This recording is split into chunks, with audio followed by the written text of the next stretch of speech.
The theme of the 2015 meeting of Michigan AFS was Managing Michigan's Changing Fisheries Landscape. Todd Grischke of Michigan DNR kicked off the meeting with a keynote address on adaptive management in Lake Huron. So that the presentation is going to cover different components. It's going to give you a little bit of history on Lake Huron and the changes that have occurred. It's also going to talk about angler response to those changes. And I guess more importantly and more pertinent to the topic or theme of the conference, how we as managers change in relation to what's going on in the ecosystem and make decisions based on that. I put this up here as a state agency that I work for. We have been through tumultuous times budgetarily in the last decade. And a lot of people look at that as a glass half empty, as do state employees. I mean, there's really tough decisions that have to be made as a result of budget cuts. But I think from an angler perspective, if you substitute budget with the alewife collapse, I think some people still look at the glass as half empty from a fishing standpoint. What followed from that is, of course, the Chinook collapse in Lake Huron. And a whole lot of anglers looked at that as maybe the end of the world. Those are significant changes that happen to the Lake Huron ecosystem. And I can say that if I look back at the last 100 years in Lake Huron, two major ecosystem changes occurred in that lake. One was this alewife component that really readjusted things in the lake. And I'm going to lump sea lamprey into that too. Alewife and sea lamprey, when they invaded the Great Lakes, they changed the landscape. If you bring that up to current, what's happened in the last 10 years, I think that's the next major change that Lake Huron has sustained, and that's really what I'm going to walk through today. I like to look at this picture. This is the glass half full, and a couple of things from my perspective as manager, as someone who's involved in managing this ecosystem in partnership with other agencies, anglers, universities, is we're really close to that light at the end of the tunnel. We've come through a significant change, not only to the lake itself, but the way we have adapted to it. And there are really good things happening that a lot of people still aren't familiar with. And hopefully, I'll give you a perspective on that. Theme of the conference being change, I thought it was important to do a little digging on some quotes, some introspective look at change. And I picked these two for a reason.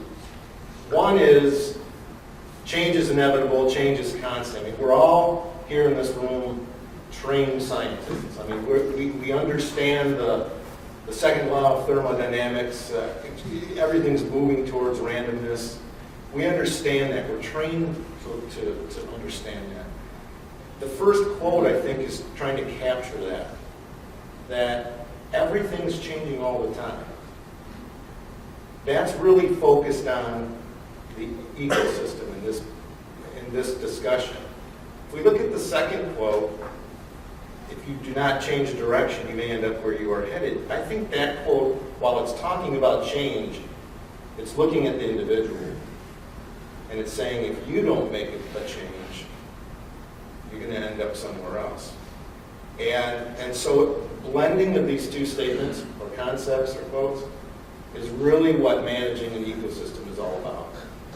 The ecosystem is changing.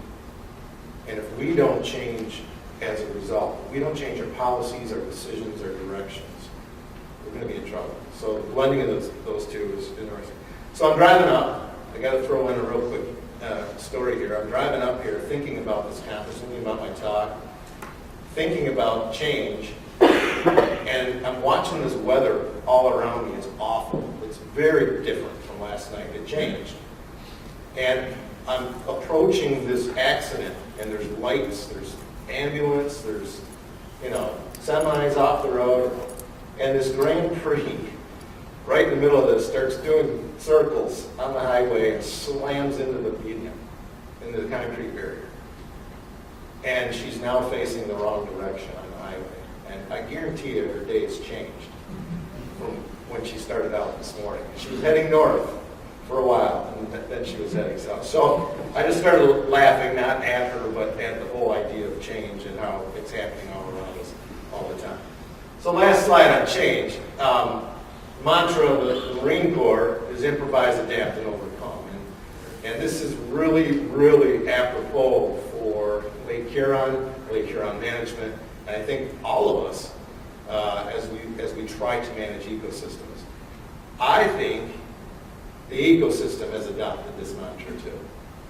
And I'll show you in a few slides from now what I'm talking about there. So, these are the things I'm going to talk about, how the resources responded to this change, how the anglers have responded, and how we as a management agency have responded.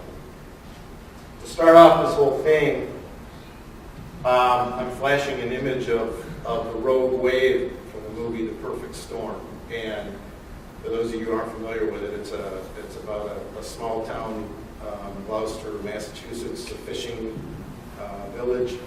They set out to get a big haul of fish, and they get caught up in the frenzy of fishing, and they don't worry about this impending storm that's developing in the North Atlantic. And a lot of people have actually used the term perfect storm to describe what happened in Lake Huron. And there have been two schools of thought for many years about Lake Huron. One being a top-down effect of a predator-heavy environment that has decimated the forage base. And another school of thought and science really around the idea of the lower trophic level being so impacted by invasive species that it's worked its way up the food chain. So I think, those were schools of thought maybe a decade ago, and I think what's happened is those have merged. Those schools of thought have merged to the perfect storm where they came together and they both had an influence in what happened in Lake Huron. So to take a look at the stocking history of salmonids in Lake Huron, you're looking at a graph from the late 60s all the way up to about 2008, 2009. And this covers everything that was stocked, both American and Canadian stockings of Chinook, coho, browns, Atlantic, lake trout, walleye, on and on. Reaching 12, 13, 14 million salmonids a year being stocked into Lake Huron. Obviously, other forces were going on at that time, some of which we knew about, some we did not. But the point is that it was becoming full of stocked salmonids. On top of that, there was also quite a bit of natural reproduction going on, and I'm only focusing here on Chinook salmon. Other species as well were naturally reproducing in the lake, but I throw this up here because we actually did an OTC marking study through the early part of the 2000s that showed most of the fish that were coming back to creel were wild fish. And so we started doing estimations, and these numbers are really staggering if you think about it. How many naturally reproduced fish are contributing to the overall predator base in Lake Huron, most of which was coming from Canadian streams. Flipping things around to look at that lower trophic level impact. What you're looking at here is a series of three figures or images of Lake Huron. And the far left image is a snapshot of 2000, and this is looking at quagga mussel densities in Lake Huron. A lot of talk, a lot of discussion over zebra mussels in the last decade, and yeah, zebra mussels no doubt had a major influence. When quagga mussels arrived, they not only displaced zebra mussels, but they displaced entire habitat areas of Lake Huron. So as you march from left to right, you're moving from 2000 to 2003 and then to 2007, where by that point in time, you could literally walk across Lake Huron on the lake bed from Michigan to Canada on quagga mussels. The densities were so high. And as filter feeders, able to withstand a wider temperature range than zebra mussels, they were able to inhabit deep water, all different habitats, and filter eventually the water column of Lake Huron in the huge numbers, almost immeasurable numbers that we're talking about here. So there was no doubt some impact of invasive Preyfish mussels on the Lake Huron ecosystem. So here I'm showing a graph of forage fish, preyfish, over time, early 90s through 2007, 2008. And really I want you to focus on the bottom three colors, which are alewife, smelt, and bloaters. The primary prey items at the time were Chinook salmon.